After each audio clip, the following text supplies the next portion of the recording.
뜻을 새기시면서 같이 합독하시도록 하겠습니다. 시작. 여호와께서 내 주에게 말씀하시기를 내가 네 원수들로 네 발판이 되게 하기까지 너는 내 오른쪽에 앉아 있으라 하셨도다. 여호와께서 시온에서부터 주의 권능의 길을 내보내시리니 주는 원수들 중에서 다스리소서. 주의 권능의 날에 주의 백성이 거룩한 옷을 입고 즐거이 헌신하니 새벽 이슬 같은 주의 청년들이 주께 나오는도다. 여호와는 맹세하고 변하지 아니하시리라. 이르시기를 너는 멜기세덱의 세율을 따라 영원한 제사장이라 하셨도다. 주의 오른쪽에 계신 주께서 그의 노하시는 날에 왕들을 쳐서 깨뜨리실 것이라. 온 나라를 심판하여 시체로 가득하게 하시고 여러 나라의 머리를 쳐서 깨뜨리시며 길가의 시냇물을 마심으로 그의 머리를 드시리로다. 아멘.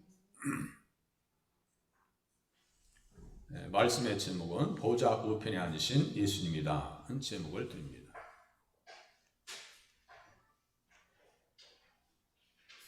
네, 보좌 우편에 앉으신 예수님은 어떤 분인가? 만왕의 왕, 만주의 주가 되신다. 항상 교회 오실 때는 예수님만 기대하고 오시라고 말씀을 드렸습니다.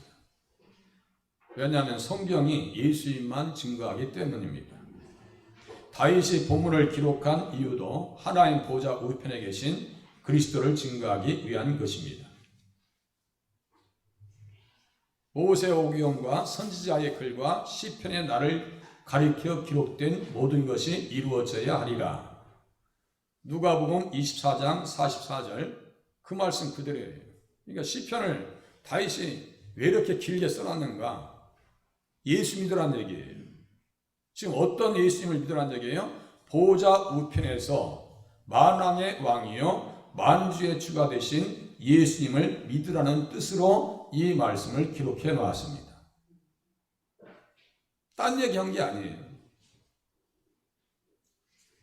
보좌에 앉으신 예수님은 온 인류의 주재자요 창조 세계의 주관자이며 영적 세계의 주권자가 되십니다. 귀신들도요 금방 알아봅니다. 하나님의 아들이요 벌써 오셨습니까? 우리를 무적행에 들어가라고 하지 마시옵소서. 벌써 자기들이 분위기 파악합니다. 귀신들이. 마귀들은요 금방 알아요. 예수님의 존재를. 근데 사람만 몰라요. 피조물들도요 한마디 말씀하시면 말 잘 듣습니다. 폭풍우가 장렬하고 배들이 다 삼켜 버릴 그러한 위기 속에서도 예수님께서 잠잠하라 하면요 바다도 잔잔해져요. 사람만 알지 못합니다.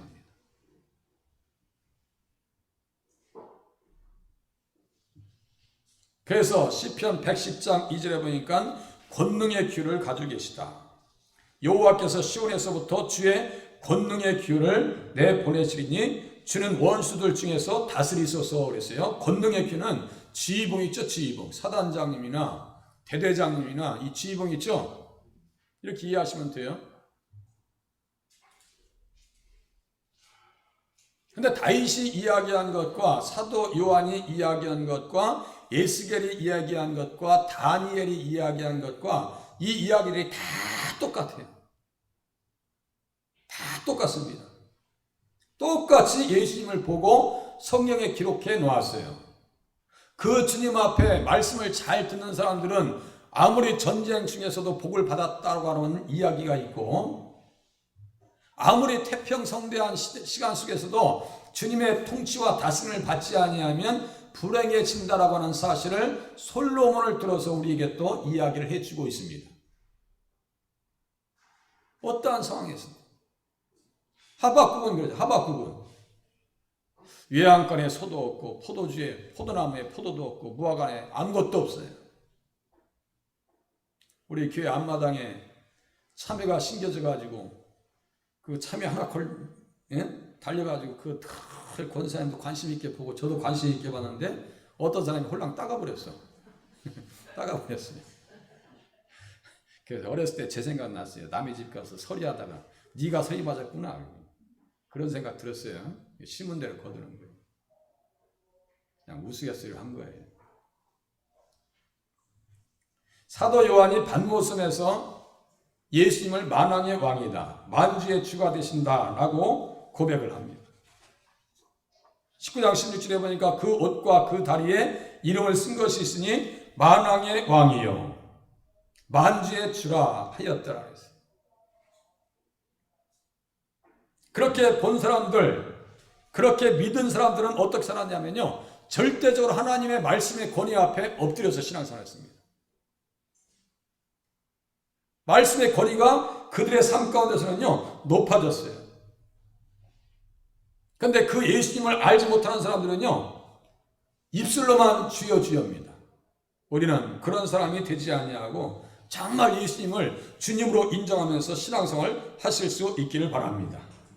정말 주님이 주님이라니까요. 계시록 20장에 보니까 내가 크고 흰 보좌와 그 위에 앉으신 이를 보았다. 크고 흰 보좌와 그 위에 앉으신 이, 흰 보좌를 뭐라고 그래요? 백보좌라고 그래요. 백보좌. 흰 보좌 위에 앉으셨다. 다 똑같이 봅니다. 다니엘서 7장 9절에 보니까 내가 보니 왕자가 도이고 옛적부터 항상 계신 이가 좌정하셨는데, 옛적부터 항상 계신 이가 좌정하셨는데 그의 옷은 희기가 는 같고 그의 머리털은 깨끗한 양의 털 같고 그의 보좌는 불꽃 같더라 그랬어요. 다 똑같이 봅니다. 에스겔은요 또 얘기합니다. 그 머리 위에 있는 궁창 위에 보좌의 형상이 있는데 그 모양이 남보석 같고 그 보좌의 형상 위에 한 형상이 있어 사람의 모양 같더라. 지금 누굴 보고 있는 거예요? 예수님 보고 있는 겁니다. 지금 다 포로로 끌려가고 있어요.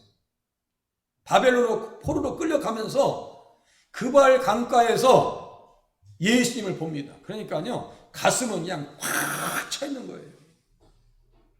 가슴에 소망이 넘치는 거예요. 그러니까 에스겔 골짜기에 죽은 뼈들이 가득한 그 골짜기에서 사람들이 살아나는 환상을 보는 겁니다. 정말 믿음의 사람들은요 절망 중에서도 소망을 이야기했던 이유가 바로 그것입니다. 그냥 막연한 게 아니에요.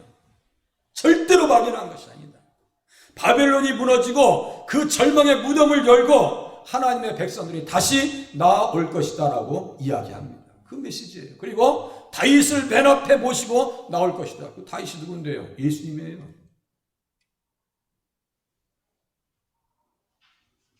그래서 오늘 성경에서 보좌 우편에 앉으신 예수님은 어떠한 분인가? 그대로 이 말씀을 가지고 적용한 본문을 따라가면 예수님이 어떤 분인가를 우리가 알 수가 있어요. 저는 예수님 소개하려고 이 자리에 서 있는 거예요. 중매하는 거예요. 히브리서 10장 12절, 시편 110장 1절에 있는 말씀 그대로 끌어가서 다음과 같이 표현합니다. 오직 그리스도는 죄를 위하여 한 영원한 제사를 드리시고 하나님 우편에 앉으셨다. 이렇게 써 있어요. 영원한 제사를 지셨다.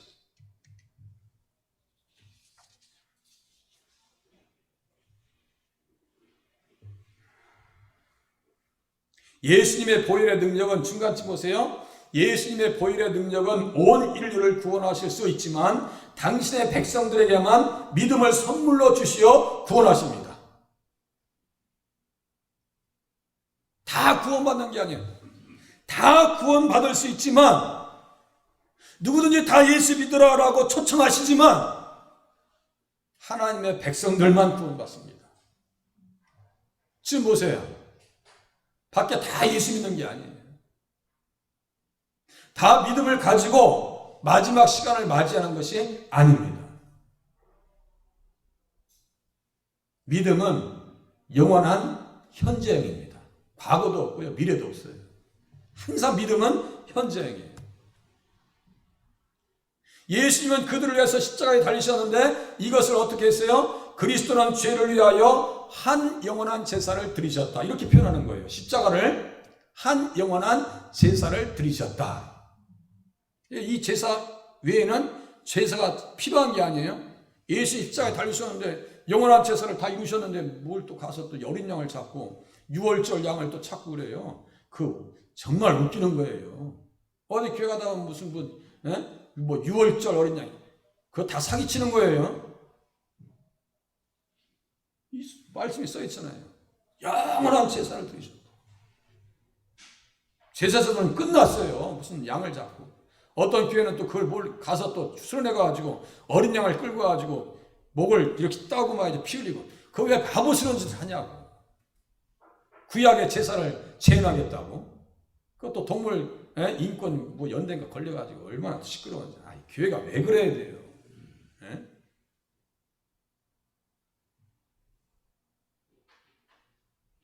누구를 위해서 제사를 드렸는지 보세요. 아브라함의 자손들. 아브라함의 자손을 쫓아가면요. 믿음으로 나왔어요. 믿음. 아브라함의 자손은 어떻게 되느냐? 믿음으로 되어집니다. 혈통으로나 육적으로나 하지 아니하고 하나님의 뜻대로 난 사람들. 믿음 가진 사람들은 누구의 자손이라고요? 아브라함의 자손인 줄로 믿으시기를 바랍니다. 나에게 믿음이 있어요? 그건 아브라함의 자손이라고요. 아브라함의 자손이 되었으면 성경에서 어떻게 써있느냐? 아브라함의 자손이면 약속대로 유업을 이을 자니라 라고 써있어요. 그 유업이 뭐라고 있어요? 천국이에요. 계속 얘기합니다. 제가 새벽에도 말씀드리고 주일날 계속 간간히 말씀드리고 이제는 어느 정도 이해하실 때가 됐는데요. 그러면 아브라함의 이야기는 누구의 이야기예요? 우리의 이야기고 아브라함에게 주신 약속과 축복의 말씀은 누구에게 주신 축복의 말씀이요? 바로 내가 믿는 나에게 주신 말씀인 줄로 깨달으시길 바랍니다. 너로 말미암아 천하 만민이 복을 받을 것이다. 이제 이해하실 때가 되셨을 것 같아요. 아브라함의 자손이 또 택한 백성들이라고 써있는데요. 야고보서 2장 5절에 보니까 하나님이 세상에서 가난한 자를 택하사 믿음에 부유하게 하셨다. 택하신 자들을 위해서 영원한 제사를 이루시고 하나님 우편에 앉으셨어요. 또 성도들, 장자권을 소유한 자들, 계속 반복되어지는 말씀들은요, 너무 중요한 말씀이기 때문에 외워주시는 것도 중요합니다. 그 수고도 하셔야 돼요. 하늘에 기록된 장자들의 모임과 교회, 다 똑같은 말이에요, 이게. 다 똑같은 말입니다. 생명책에 기록된 자들, 이 생명책에 기록된 자들을 가만히 보니까요, 어떤 특징이 있나 들어보세요. 복음에 나와 함께 힘쓰던 저 여인들, 복음에 나와 함께 힘쓰던 저 여인들. 교회는요, 한두 사람이 북치고 장구치고 하면 좋은 게 아니에요. 다 같이 협력해 주셔야 돼요. 저는 그리워요. 토요일만 되면요, 옛날 시간이 그립습니다. 그냥 하하 호호하면서 그냥 성경 공부 1시간 넘게 하면서 끝나고 나면 다 같이 청소하시고 지하에 내려가셔서 맛있는 거 잡수시고 말이에요. 예? 그랬던 시간들이 너무 그립습니다. 복음에 나와 함께 힘쓰던 저 여인들을 돕고 또한 글레멘드와 그 외에 나의 동역자들을 도우라. 그 이름들이 생명책에 있느니라 써있어요. 나와 함께 힘쓰던 여인들, 나의 동역자들. 여러분들은 동역자입니까? 아닙니까? 동역자가 되실 수 있기를 바랍니다. 그 이름들이 생명책에 있느니라 라고 써 있습니다. 성경 그대로예요. 믿음의 사람들, 영생 주시기로 작정된 자들, 우리는 다 영생 얻기에 합당한 자이며 영생 주시기로 작정된 자인 줄로 깨달으시기를 바랍니다. 창세전에 그리스도 안에서 선택한 사람들, 이들을 위해서 십자가에 달리심으로 영원한 제사를 이루셨습니다. 영원한 제사를 이루셨어요. 그것이 영원한 제사, 십자가 영원한 제사, 십자가 무한 영광 일세하면서. 그래서 로마서 3장 25절의 말씀을 보지 않을 수가 없어요. 예수를 하나님이 그의 피로써 믿음으로 말미암는 화목제물로 세우셨으니, 화목제물로 세우셨대요. 화목제물. 이게 속죄제입니다. 속죄제입니다.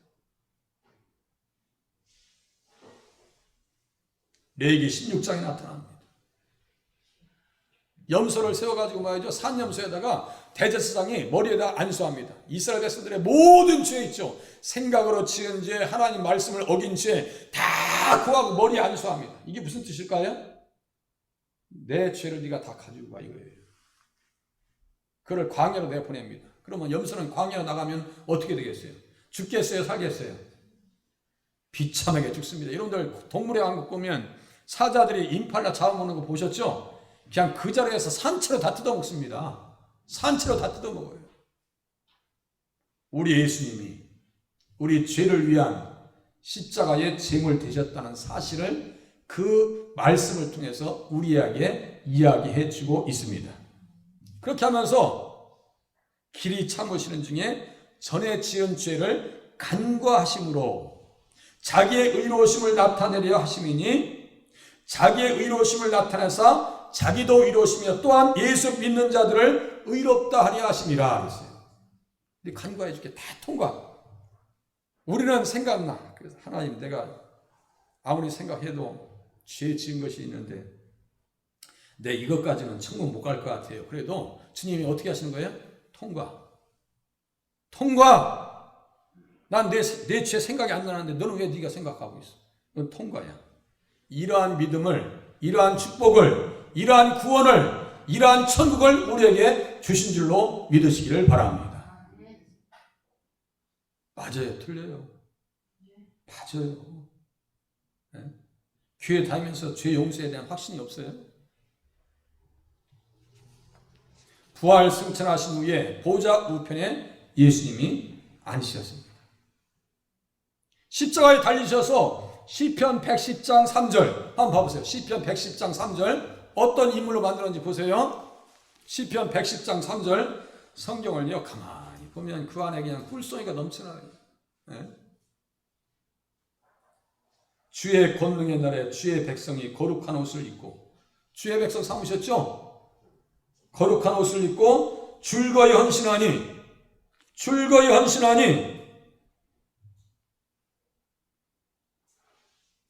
새벽 이슬 같은 주의 청년들이 주께 나오는도다. 이게 무슨 어떤 사람들이에요? 거듭난 사람들입니다. 우리 진혁쌤이나 상은쌤이나 은진쌤 얘기하는 게 아니에요. 우리 근호쌤만 얘기하는 게 아니에요.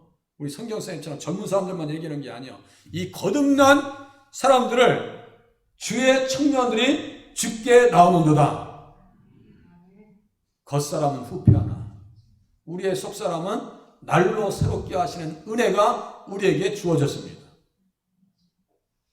우리 잘생긴 선민이도 청년이지. 우리 방 권사님도 청년이고 우리 다 권사님도 청년이요.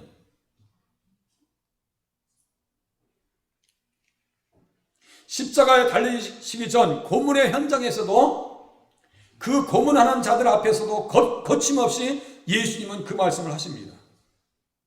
예수께서 이르시되 내가 말하였느니라. 그러나 내가 너희에게 이르노니 이후에 인자가 권능의 우편에 앉았는 것과 하늘 구름을 타고 오는 것을 너희가 보리라.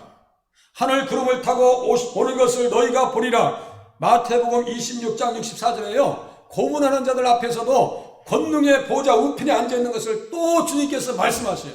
다윗이 그냥 얼떨결에 한마디 한 게 아니에요. 다윗으로 기록하게 하신 말씀 그대로 보좌 우편에 앉으시고 다시 오신다는 거예요. 오실 때는 사람들 뒷감당이 되겠어요, 안 되겠어요? 그래서 제가 찬송가 304장을 하는 거예요. 찬송가도 그냥 막 요다 갖다 그냥 생각 없이 갖다 놓는 게 아니에요. 네? 304장 2절 보면요. 주님 오시는 날에 사람들 통곡하고 애곡합니다. 그때는 이미 믿음의 기회는 없어져 버립니다.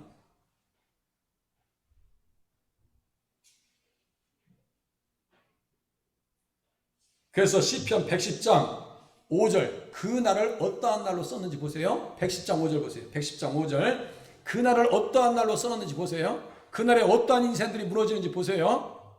시편 110장 5절 주의 오른쪽에 계신 주께서 그의 노하시는 날에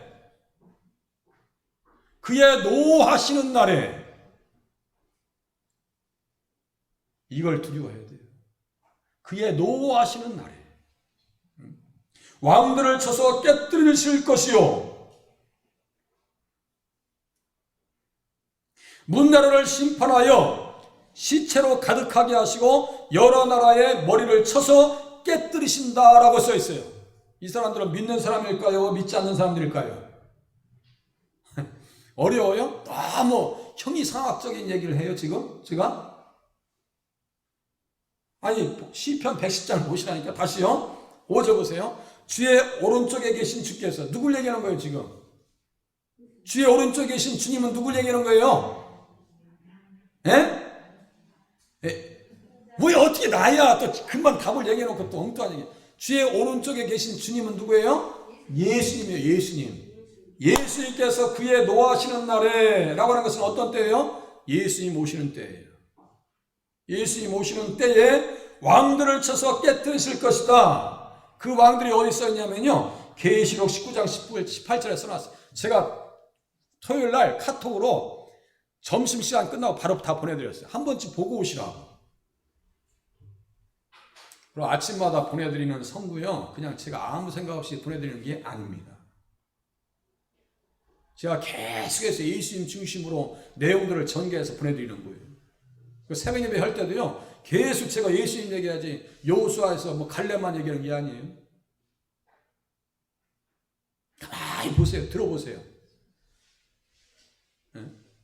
이 지금 왕들이 어디 써 있냐면요 노하시는 날에 왕들을 쳐서 깨뜨릴 것이다. 계시록 19장 18절 읽어드릴게요. 왕들의 살과 장군들의 살과 장사들의 살과 말들과 그것을 탄 자들의 살과 자유인들이나 종들이나 작은 자나 큰 자나 모든 자의 살을 먹으리라. 큰 잔치가 뭐였어? 모든 새들이 와서 다 먹어 제낀다. 이게 뭐예요? 예수님 오실 때 심판받는 인생들의 최후의 모습입니다. 이것을 아마겟돈 전쟁이다라고도 해요. 마지막 전쟁. 성경을 모르면요 내가 어느 입장에 서야 될지 몰라요. 내 생각 속에 침투하고 있는 이 생각의 이 스크린 있죠? 이걸 꺼야 될지 말아야 될지 온오프를 잘 못해요. 저도 똑같아요. 내가 주님만 조금만 잃어버리면요 내 생각의 방 속에 무엇이 들어와서 나를 휘젓고 다닐지 나를 내 마음대로 내 영혼을 끌고 다녀요. 분별하셔야 됩니다. 분별하셔야 됩니다. 영을 분별하지 못하면 말도 분별할 수가 없습니다. 입장 정리도 안 됩니다. 아니 어떻게 예수님 앞에 대적해요? 6절 보세요. 문나라를 심판하여 시체로 가득하게 하시고 여러 나라의 머리를 쳐서 깨뜨리시며 이 세력이 어떤 세력일까요? 안티 기독교 세력, 적그리스도의 세력들입니다. 짐승이라고도 하고 거짓 선지자라고도 이야기합니다. 계시록이 이 안에 들어와 있다니까요. 길가의 시냇물을 마시므로 그의 머리를 드시리로다. 이건 무슨 상황일까요? 예수님이 최후에 승리하시는 왕으로 등극하시는 거예요. 지금 보세요. 사망의 권세를 다 깨뜨리시고 다윗이 예수님을 얼마나 잘 이야기하고 있는지 한번 보시라니까요. 또 보시겠습니다. 꼭 설교 시간만 되면 이게 컴퓨터가 말이죠. 참 묘하네 이게. 지난주 이렇게 하고 있는데요. 그 뭡니까? 그 모기 와서 또 귀를 탁 물고 있어가지고 내가 끔찍도 못하고 모기한테 당했다니까요. 긴장이 되니까 오늘은 긴장 하지 않겠습니다. 이상해. 꼭 설교 시간만 되면 컴퓨터가 잘 말렸다가 안 돼. 이것도 참 묘해 얘들도. 자, 보좌 우편에 앉으신 예수님은 어떠한 분인가? 영원한 제사를 드리신 분이에요. 우리를 구원하시려고 영원한 제사를 드려주신 분입니다. 창조 세계를 경영하십니다. 같이 히브리서 1장 3절 같이 읽으시겠습니다. 시작. 이는 하나님의 영광의 광채시요 그 본체의 형상이시라. 그의 능력의 말씀으로 만물을 붙드시며 죄를 정결하게 하는 일을 하시고 높은 곳에 계신 지극히 크신 이의 우편에 앉으셨느니라. 지금 시편 110장 1절 말씀 그대로 옮겨놓고 보좌 우편에 앉으신 분은 어떤 분인가? 이거 좀 소개하고 있잖아요. 하나님이시라고. 죄를 정결하게 하는 일을 하실 뿐만 아니라 말씀으로 만물을 붙드시는 줄로 믿으시기를 바랍니다. 해와 달과 절기를 따라서 움직이는 거거든요. 기가 막힙니다. 24절기 있죠? 추나 추동, 추나 추동, 요 4개를 중심해서 그 안에 5개가 다 들어갑니다. 그러니까 24절기예요. 24절기를 따라서 정확하게 움직입니다. 그래서 성경에서 어떻게 해야 하는지 들어보세요. 여호와께서 달로 절기를 정하시며 해는 그 지는 때를 알도다. 우주의 그 운행 체계를 보면요, 정밀하게 만들어 놓은 우주선보다 더 정밀합니다. 안 믿어지니까 우리가 감탄 안 하죠? 한번 믿고 가만히 생각해 보세요. 이야, 정말 우주를 운영하시는데 무엇을 해요? 말씀으로 만물을 붙드시며, 이 뜻입니다. 말씀으로 천지를 창조하셨고 말씀으로 만물을 붙드셨습니다. 지금도 경영하고 계십니다. 만물을 창조하셨을 뿐만 아니라 경영하시는 분이 바로 예수님이에요. 교회에 버리고 만물의 머리가 되시고 천지에 충만하게 거하십니다. 만약에 저한테요, 야 김동찬아, 가서 네가 한번 햇빛을 네가 한번 조절해봐. 그 해가 조명이니까, 서치라이트니까 네가 해를 한번 조명해봐. 그러면 내가 마음에 안 드는 사람은 해를 쫙 가까이 가지고 그냥 거의 머리가 다 끄시려고 내 머리만 들어올지도 몰라. 해를 김 목사야 네가 해를 가지고 네가 막 해를 마음대로 조절해보라면 내가 그냥 마음에 안 드는 사람은 저 김정원이 그쪽에는 그냥 센 빛을 가지고 돋보기 갖다 들이다가 다 태워버릴지도 몰라. 그럴 것 같지 않아요? 그런데도 불구하고 우리 주님은요, 마태복음 5장에 보니까 악인과 선인에게 해를 비추시고 의로운 자와 불의한 자에게 비를 고루고루 내려주신다. 그거 하나만 생각해야 돼요. 얼마나 감사해요. 예? 만유가 창조 이래로 질서 정연하게 운행되고 있는 것은 질서를 아시는 분의 작품이기 때문입니다. 우리도 못 느끼죠, 지금? 이 심장을 중심으로 해서 피가 계속 순환되고 있는 거 모르죠? 계속 순환되고 있어요. 이거 내가 내 힘으로 되는 거예요? 하나님의 은혜로 되는 거예요? 생각해 보세요. 하나님의 은혜인 줄로 깨달으시길 바랍니다. 피순환이 안 돼요. 은하계가 계절의 이치에 따라서 정한 시간에 태양이 뜨고 달이 뜨는 것은 성실하신 하나님께서 운행하고 계시기 때문입니다. 성실하신 하나님. 시편 기자는요, 성실하신 하나님을 찬양합니다.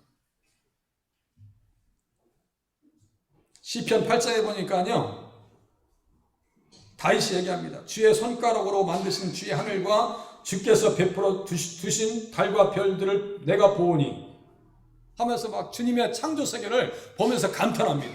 여호와여, 우리 주여, 주의 이름이 온 땅에 어찌 그리 아름다운지요. 우리 놀러가면서 힐링한다고 하는데요, 그 보면서 하나님의 창조의 세계를 보면서 감동하십니까? 감사합니까? 우편 보좌에 앉으신 예수님은 또한 어떤 일을 하실까요? 보세요. 하나님이 오른손으로 예수를 높이심에 그가 약속하신 성령을 아버지께 받아서 너희가 보고 듣는 이것을 부어주셨느니라. 승천하시기 전에 약속하신 성령님을 기다리라고 예수님께서 당부하셨습니다. 그 약속에 따라 오순절에 성령님께서 예루살렘 교회에 임하십니다. 이때부터 복음이 폭발합니다. 성령님이 임하시면 하나님을 아버지라고 부르게 되어 있어요. 그래서 어떤 영이라고 했어요? 양자의 영이다. 양자의 영이다 그랬어요. 양자의 영이다. 처음서부터 하나님을 아버지라고 부르지 못한다니까요. 제가 그런 경험을 살려서 우리 예수 믿은 지 오래되지 않으신 분에게 여쭤봤어요. 그때 아이 목사님, 아버지가 자연스럽게 나와야겠다. 할렐루야 그랬어요. 할렐루야. 목사님, 아버지가 자연스럽게 나오는데 왜 그래요? 걱정하지 마세요. 하나님이 아버지래요. 저는 맨 처음에 아버지라 부르기가 되게 힘들었다니까요. 그래서 모태신앙의 사람들이 부럽습니다. 또 예수님을 주로 고백하는데 전혀 지장이 어떤 애로사항이 없어요. 고린도전서 12장 3절 그대로 말씀 보면은 성령으로 아니하고서는 누구든지 예수를 주시라 할 수 없느니라. 성령으로 하지 아니하고서는 누구든지 예수를 주시라 할 수 있느니라. 보세요. 내가 하나님을 아버지라 부르고 예수님을 주님이라고 부를 수 있는 것은 내 안에 누가 계신 결과예요? 성령님이 함께 하신 결과예요. 다윗도 똑같아요. 다윗도 보세요. 마가복음 12장 36절 보세요. 마가복음 12장 36절 봐보세요.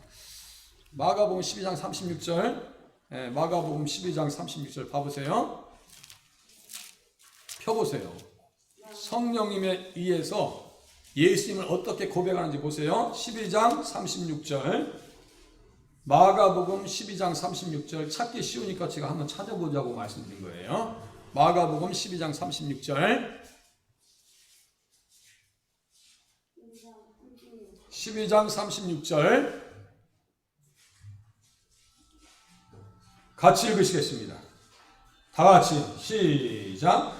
다윗이 성령에 감동되어 친히 말하되 주께서 내 주께 이르시되 내가 내 원수를 내 발 아래에 둘 때까지 내 우편에 앉았으라 하셨도다 하였느니라. 성령에 감동되니까 주라고 고백했어요, 안 했어요? 했어요, 안 했어요? 했죠. 주종관계가 확실합니다. 자기가 왕인데도 불구하고 사무엘하 7장에 보면 예수님 오신다는 그 약속의 말씀을 듣고요, 주의 종에게 복을 주셔서 너무 감사합니다. 주라고 하고 자기를 종이라고. 주종관계가 확실합니다. 사도들도요, 서신서를 기록할 때 보면 다 주의 종이라고 그래. 다 종이라고 그래. 다 종이라고 그래. 주종관계가 확실합니다. 그리고 이제 앞에 보세요. 그의 권위 앞에 자발적으로 엎드려 순종합니다.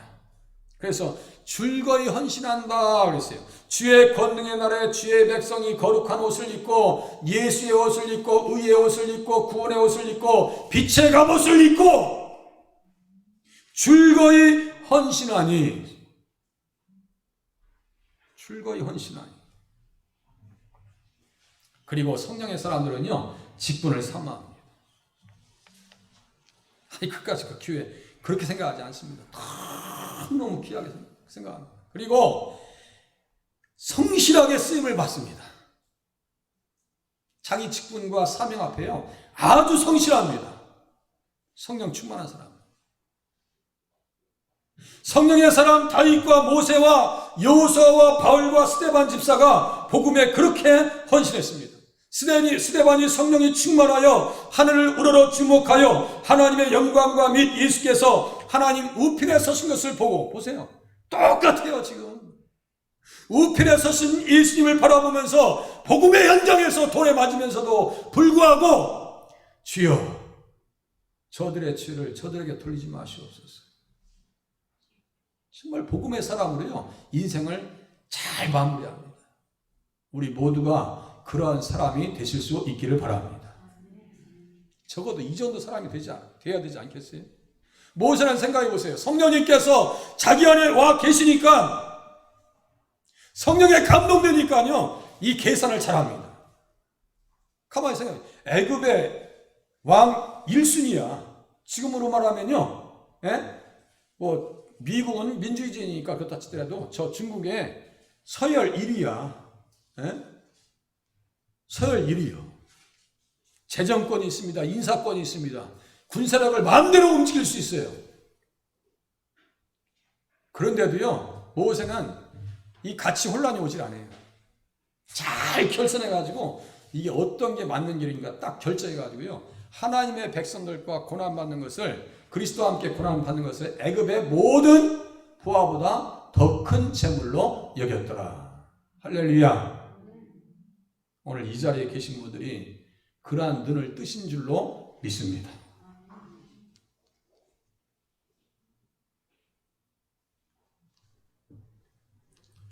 이제 두 커트만 하면 끝나요. 이 7커트를 했는데 이것도 시간 많이 걸립니다. 제가 주보랑 글자랑 다 맞춰가지고 정확하게 딱 맞추거든요. 빨리 끝나면요 5분 안에 끝날 수도 있어요. 근데 좀 더 깊이 한번 생각하시자는 얘기예요. 자, 중보의 사역을 간단히 보호자 우편에서 누가 정죄하리요? 죽으실 뿐 아니라 다시 살아나신 이는 그리스도 예수시니 그는 하나님 우편에 계신 자요 우리를 위하여 간구하시는 자신이라. 하나님 우편에 계신 자라고 써있잖아요. 시편 110장 1절 그게 원조예요. 예?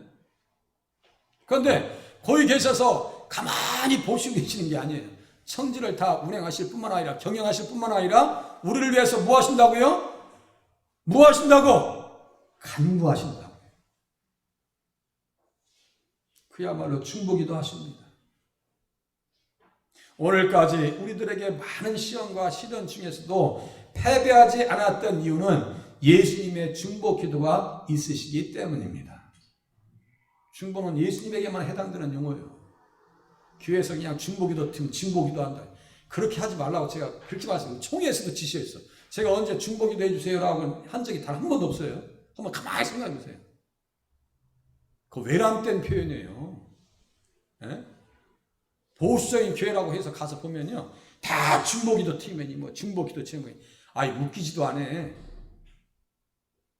그런 용어 쓰지 말라고요. 중보하시는 분은 예수님 이외에는 없습니다.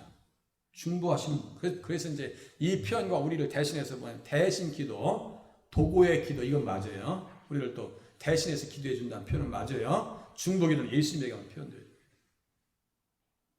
예수님은 당신의 백성들을 위해서 보좌 우편에서 간구하여 주십니다. 이 사랑 때문에, 이 은혜 때문에, 이 기도 때문에, 이 사역 때문에 넉넉히 신앙생활에 승리할 수 있었고 앞으로도 승리할 줄로 믿으시기를 바랍니다. 그래서 로마서 8장 끝에 보면 내가 확신하노니 사망이나 생명이나 천사들이나 권세들이나 현재이나 장래일이나 능력이나 높음이나 깊음이나 다른 어떤 비정이라도 우리를 우리 주 그리스도 예수 안에 있는 하나님의 사랑에서 끊을 수 없느니라 그랬어요. 로마서 8장 34절 바로 밑에 있는 내용들이 그게. 그래서 사도 바울도요 순교의 현장에서 예수님을 부정하지 않습니다. 누구의 은택의 덕분이에요? 예수님 중보해 주셔서 그 믿음이 떨어지지 않았어요. 이거 보세요. 예? 베드로가 그 변덕스러운 베드로가 예수님을 부인하였지만 그를 위한 예수님의 중보 기도로 승리할 수 있었던 것입니다. 누가복음 22장 32절에 보니까 그러나 내가 너를 위하여 네 믿음이 떨어지지 않기를 기도하였노니 너는 돌이킨 후에 네 형제를 굳게 하라. 그렇게 됐어요 안 됐어요? 됐습니다. 그런 전설이 있다고 하잖아요. 십자가에 달라고 하니까 예수님이 십자가에 올바로 이렇게 바로 달렸는데 내가 어떻게 예수님처럼 십자가에 달리냐. 나는 거꾸로 달아줘라. 거꾸로 달아줘. 이 정도면 의리를 지키고 회개하고 돌아온 사람 아니에요? 가끔 우리가 고난과 시련 가운데 몸이 아플 때 한번 그런 생각 안 들어봤어요? 아이고 버림받을 나를 위해서 예수님이 십자가에 달리셨고 지옥 갈 인생을 하나님 백성 삼아 주셨으니까 이러한 고통과 좌절과 시련과 아픔은 이거 아무것도 아니지.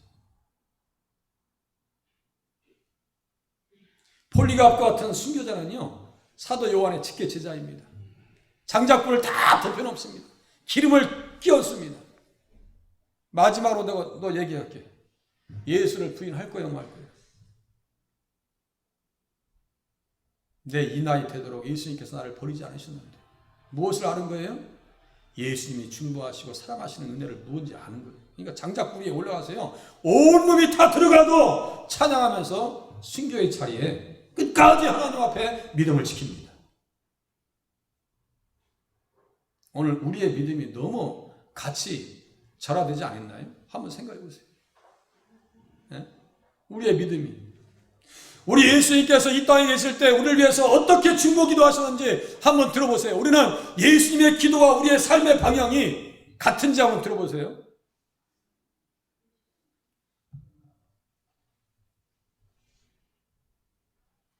나는 아버지께로 가옵니다. 거룩하신 아버지여, 내게 주신 아버지의 이름으로 그들을 보존하사 우리와 같이 그들도 하나가 되게 하옵소서. 우리와 같이 그들도 하나가 되게 하시옵소서 그랬어요.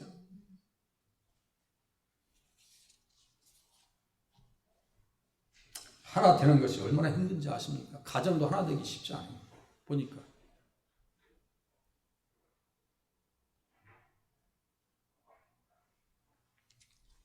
이제 마지막입니다. 그래서 보좌 우편에 계신 주님을 바라보면서 어떻게 하라는 거예요? 보세요. 골로새서 3장 1절 다 같이 읽으시겠습니다. 시작. 그러므로 너희가 그리스도와 함께 다시 살리심을 받았으면 위의 것을 찾으라. 거기는 그리스도께서 하나님 우편에 앉아 계시느니라. 살리심을 받았어요. 그리스도와 함께 상속자가 되고 함께 지체가 되고 함께 약속에 참여한 자가 되었다. 에베소서 3장 6절 가지고 주일날 한참 말씀을 드렸습니다. 함께 살리심을 받았으면, 영원히 살았으면, 천국을 확신한다면, 구원을 확신한다면 이제 무엇을 찾으라는 거예요? 위의 것을 찾으라. 위의 것을 찾으래요. 예수 바라보라는 얘기입니다. 그리스도와 함께 살리심을 받은 사람들을 우리 주님께서 하늘 보좌에 앉도록 하셨습니다. 이게 얼마나 황송한 말씀인지 몰라요. 얼마나 황송한 말씀인지. 그리스도와 함께 상속자가 되고 이러한 사람들은 위의 것을 찾는 삶을 살아가야 합니다. 하늘의 시민권을 가진 자로서 영적 부요를 이루면서 살아야 됩니다. 영적 부요. 아무것도 몰라, 통 몰라, 이건 말이 안 된다 있죠. 목사님 밖에 나가서 나는 성경을 잘 모르는데 이거 날 잡아 잡수쇼라는 거 똑같은 거예요. 자, 그런 말 하지 말라 했어요. 특히 이단들 만나면요, 좀 아는 척 하세요. 아는 척. 아니 뭐 열어봐요. 한번 얘기해봐요. 뭔 얘기인데요? 자신이 없어요. 영의 생각을 앞세워서 살아가야 됩니다. 육신의 생각보다는 영의 생각을 가지고 살아야 돼요. 믿음의 관점을 가지고요, 사물을 살펴볼 수 있는 눈을 가져야 되는데 여호수아와 갈렙이 그랬어요.